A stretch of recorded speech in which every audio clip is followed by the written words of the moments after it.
सभी को नमस्कार। केमिस्ट्री बाई कपिल लानी सर यूट्यूब चैनल पर अपन पढ़ रहे थे 12th क्लास में चैप्टर नंबर 5 सरफेस केमिस्ट्री और आज उसका पार्ट 10 पढ़ेंगे। पार्ट 9 में अपन ने कोलोइडी विलयनों के निर्माण की कुछ विधियां देखी थी, जिसमें से डिस्पर्शन मेथड, प्रक्षेपण विधि और दूसरी कंडेंसेशन मेथड, संघनन विधि। उसमें भी कई प्रकार की विधियां हैं, वो अपन देख चुके थे। अब अपन कोलोइडी विलयनों के निर्माण की ही एक और विधि है जिसे कहते हैं पेप्टाइजेशन, पेप्टेन या पेप्टीकरण।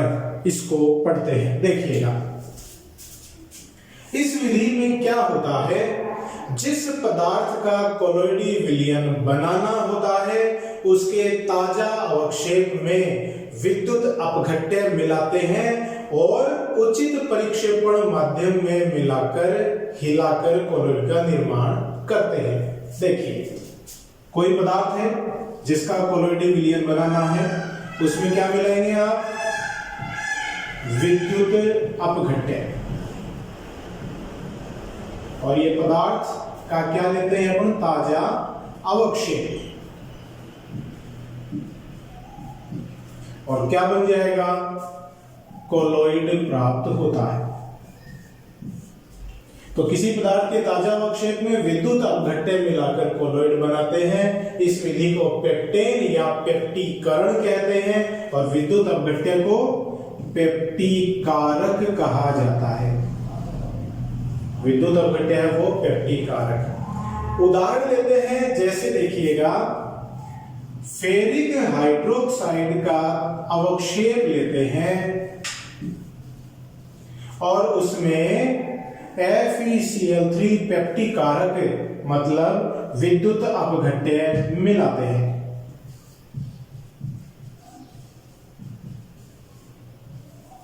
इस विद्युत अपघट्य से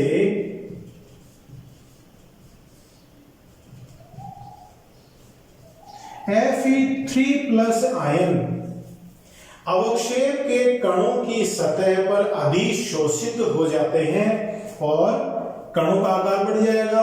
इन कणों का आकार है वो कोलोइडी कणों की कोटि का हो जाएगा और इसे परिक्षेपण माध्यम में मिलाकर कोलोइड बना लेंगे। चूंकि यहां पर Fe3+ आयनों का अधिशोषण हुआ है तो इस कण कोलोइड के कणों पर धनावेश उत्पन्न होगा, ये धनावेशित कोलोइड बन जाता है। और उदाहरण देखिएगा, जैसे एल्यूमिनियम हाइड्रोक्साइड है, इसके अवक्षेप में अगर एल्यूमिनियम क्लोराइड पेप्टीकारक मिलाते हैं तो एल्यूमिनियम हाइड्रोक्साइड का धनावेशित कोलोइड प्राप्त होता है, क्योंकि जो विद्युत अपघट्य है उसमें से एल्यूमिनियम आयन का अधिशोषण इस अवक्षेप के कणों की सतह पर हो जाता है, एक परत बन जाती है धनायनों की। अब आपके दिमाग में यह प्रश्न उत्पन्न हो रहा होगा कि सिर्फ Fe3+ आयनों का अधिशोषण क्यों हुआ, Cl- का क्यों नहीं हुआ?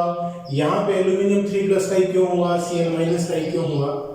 तो इसमें देखिएगा, अवक्षेप के कणों पर विद्युत अपघट्य से प्राप्त आयनों में से उन्हीं आयनों का अधिशोषण होगा जो अवक्षेप के कणों के उभयनिष्ठ होंगे। उभयनिष्ठ का मतलब कि विद्युत अपघट्य में उपस्थित आयनों में से वे आयन जो अवक्षेप के कणों में भी उपस्थित हो, उन्हीं आयनों का अवक्षेपण होगा, जैसे उन्हीं आयनों का अधिशोषण होगा। जैसे देखिएगा, अवक्षेप है, इस अवक्षेप में Fe3+ है और OH- है और विद्युत अपघट्य में Fe3+ है और Cl- है। तो विद्युत अपघट्य से प्राप्त आयनों में से कौन सा आयन अवक्षेप के कणों के आयनों के समान है? Fe3+। तो Fe3+ का अधिशोषण होगा। यहां पर अवक्षेप और पेप्टीकारक के आयनों में से कौन से आयन समान है? Al3+ दोनों में उपस्थित है, तो Al3+ का ही अवक्षेप के अणुओं की सतह पर अधिशोषण होगा। ठीक है, तो उन्हीं आयनों का अधिशोषण होता है जो अवक्षेप के कणों के साथ उभयनिष्ठ होते हैं, उसके समान होते हैं। अब देखिए, इसी कारण कणों पर आवेश उत्पन्न हो रहा है। ये जो आयन अधिशोषित हो रहे हैं कोलोइडी कणों पर, और इन्हीं कारण कोलोइडी कणों पर आवेश उत्पन्न हो जाता है। तो देखिएगा, ये है पेप्टेन या पेप्टीकरण विधि। अब देखिए, कोलोइड के निर्माण की सभी विधियां अपन ने पढ़ ली। कोलोइड का निर्माण जब कर रहे हैं तो उसमें देखिए विद्युत अपघट्य मिला रहे हैं। कोलोइड जब बन जाता है तो उसमें कुछ विद्युत अपघट्य की मात्रा बची रह जाती है। अगर ये विद्युत अपघट्य की मात्रा सूक्ष्म मात्रा में उपस्थित है तो यह कोलोइड के स्थायित्व के लिए आवश्यक है। लेकिन अगर विद्युत अपघट्य की अधिक मात्रा कोलोइड में रह जाती है तो इससे क्या होगा, कोलोइड का स्कंदन हो जाता है, परीक्षित प्रावस्था परिक्षेपण माध्यम से पृथक हो जाती है। तो ये विद्युत अपघट्य की जो अतिरिक्त मात्रा है जो कोलोइड के स्थायित्व को कम कर रही है, इसको पृथक करना आवश्यक होता है। और विद्युत अपघट्य की अधिक मात्रा को पृथक करना क्या कहलाता है, कोलोइड का शुद्धिकरण। तो अपन करेंगे अब कोलोइड का शुद्धिकरण। प्योरिफिकेशन ऑफ कोलोइड्स, कोलोइडों का शुद्धिकरण। इसके शुद्धिकरण के लिए अपने पास 3 विधियां हैं। ये पहली विधि है डायालिसिस, अपोहन। दूसरी विधि है इलेक्ट्रोडायलिसिस,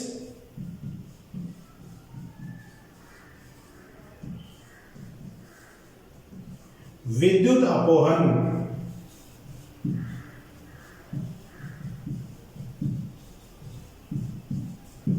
और तीसरी विधि है अपने पास ultra microfiltration, ultra micro filtration, अति सूक्ष्म निशंदन।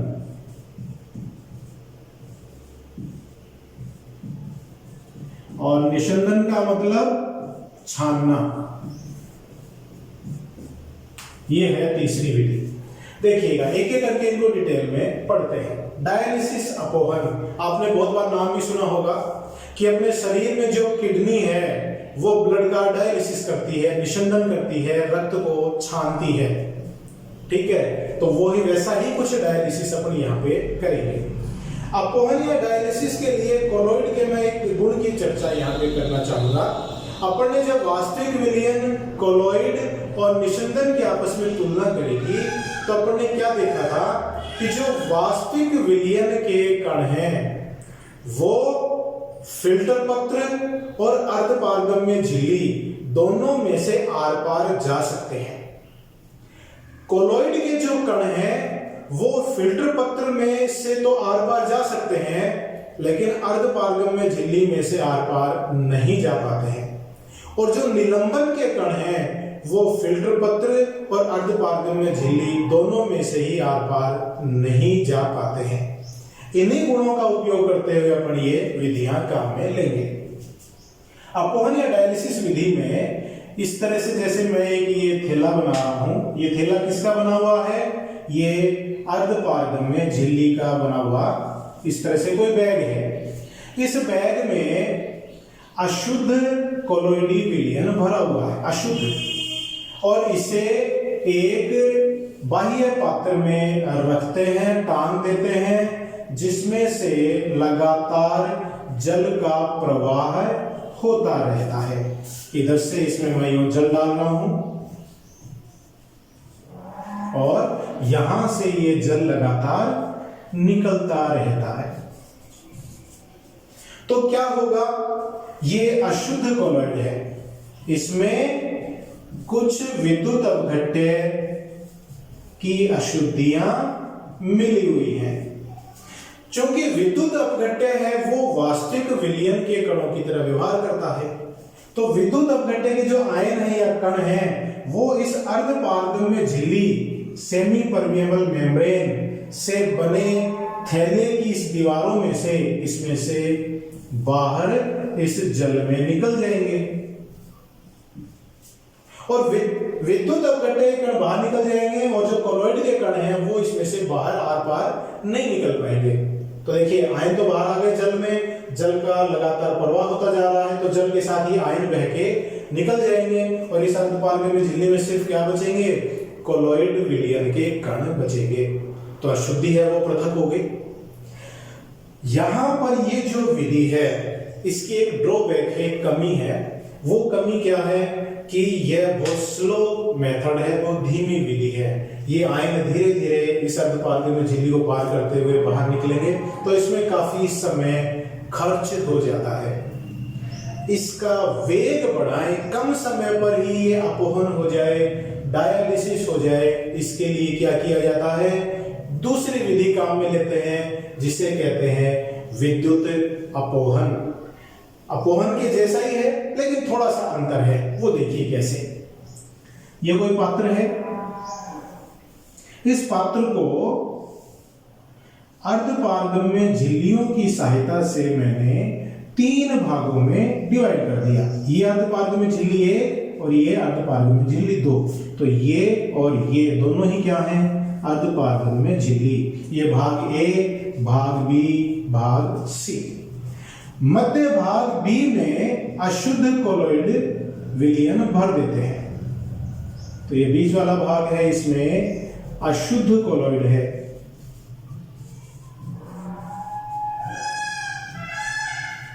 ठीक है। भाग ए में और सी में देखिए क्या है, ए में मैं यहां से जल प्रवाहित कर रहा हूं जो भाग सी से होके इस तरह से निकल जाता है, ये H2O। यहां ये इसमें पूरे में ए में और सी में जल भरा हुआ है जो लगातार प्रवाहित होता रहता है। साथ ही क्या किया जाता है, भाग ए और भाग सी जिसमें जल प्रवाहित हो रहा है उसमें इस तरह से इलेक्ट्रोड लगाते हैं और उसमें विद्युत धारा प्रवाहित कर दी जाती है। ये एनोड और ये कैथोड। अब देखिएगा विद्युत धारा जब प्रवाहित करेंगे तो क्या होगा, मध्यवर्ती भाग में जो अशुद्ध कोलॉइड है उसमें विद्युत अपघट्य के आधिक्य की मात्रा है। उस विद्युत अपघट्य में उपस्थित आयन इन विपरीत आवेशित इलेक्ट्रोडों की तरफ आकर्षित होते हैं। जैसे ऋणायन है वो क्या होंगे, इस एनोड की तरफ आकर्षित होंगे और तेजी से अर्धपारगम्य झिल्ली को पार करते हुए भाग ए में आ जाएंगे। और जो धनायन है वो कैथोड की तरफ आकर्षित होंगे और तेजी से अर्धपारगम्य झिल्ली को पार करते हुए भाग सी में आ जाते हैं। तो अर्धपारगम्य झिल्ली के बाहर जल में इलेक्ट्रोड लगाकर विद्युत धारा प्रवाहित करने से विद्युत अपघट्य के कण जो अशुद्ध कोलॉइड में उपस्थित हैं वो विपरीत आवेशित इलेक्ट्रोड की तरफ तेजी से गमन करते हैं और जो लगातार जल प्रवाहित होता रहता है वो इन आयनों को यहां से पृथक कर देता है। तो क्या हो गया, फिर अशुद्ध कोलॉइड शुद्ध कोलॉइड में परिवर्तित हो जाता है। विद्युत अपघट्य की आधिक्य मात्रा है वो यहां से हट जाती है। ये काफी तेजी से होने वाली विधि है। विद्युत के कारण ये इसका वेग बढ़ जाता है। तो अपवहन में विद्युत लगाकर विद्युत अपवहन इस तरह से करते हैं। तीसरा जो मेथड है प्योरिफिकेशन का वो है अल्ट्रा माइक्रो फिल्ट्रेशन, अति सूक्ष्म निशंदन। मतलब अपन छान के अशुद्ध कोलॉइड में से अतिरिक्त विद्युत अपघट्य को पृथक करेंगे। छाने किससे, फिल्टर पत्र से। अब देखिए आप सोच रहे फिल्टर पत्र से कैसे छनेगा, फिल्टर पत्र में से तो कोलॉइड और विद्युत अपघट्य दोनों के ही कण आर पार जा सकते हैं। तो उसके लिए फिल्टर पत्र का पहले थोड़ा ट्रीटमेंट करेंगे। ट्रीटमेंट देखिए कैसे, ये कोई फिल्टर पत्र है, फिल्टर पत्र के कणों का आकार बड़ा होता है, बड़े बड़े कण इसमें से विद्युत अपघट्य कण भी आर पार जा सकते हैं, कोलॉइड कण भी आर पार जा सकते हैं। अब इन छिद्रों का आकार, फिल्टर पत्र के छिद्रों का आकार अपन इतना छोटा करेंगे जिससे उसमें से विद्युत अपघट्य के कण तो आर पार जा सके लेकिन कोलॉइड के कण आर पार नहीं जा सके। ऐसा करेंगे। अब छिद्रों का आकार छोटा कैसे करेंगे, तो फिल्टर पत्र को सबसे पहले कोलोडियन नामक विलयन में डुबोते हैं। कोलोडियन सॉल्यूशन में डुबोते हैं। अब कोलोडियन सॉल्यूशन होता क्या है? ये होता है एल्कोहल व ईथर में बनाया हुआ नाइट्रोसेल्यूलोज का 4% विलयन होता है। मतलब इसमें नाइट्रोसेल्यूलोज तो विलय है, एल्कोहल व ईथर विलायक है। तो जैसे मान लो आपने 100 ग्राम बनाया तो 4 ग्राम नाइट्रोसेल्यूलोज और 96 ग्राम एल्कोहल व ईथर होंगे। तो एल्कोहल व ईथर में नाइट्रोसेल्यूलोज का 4% विलयन क्या कहलाता है? कोलोडियन विलयन कहलाता है। फिल्टर पत्र को कोलोडियन विलयन में डुबोते हैं तो उससे क्या होगा?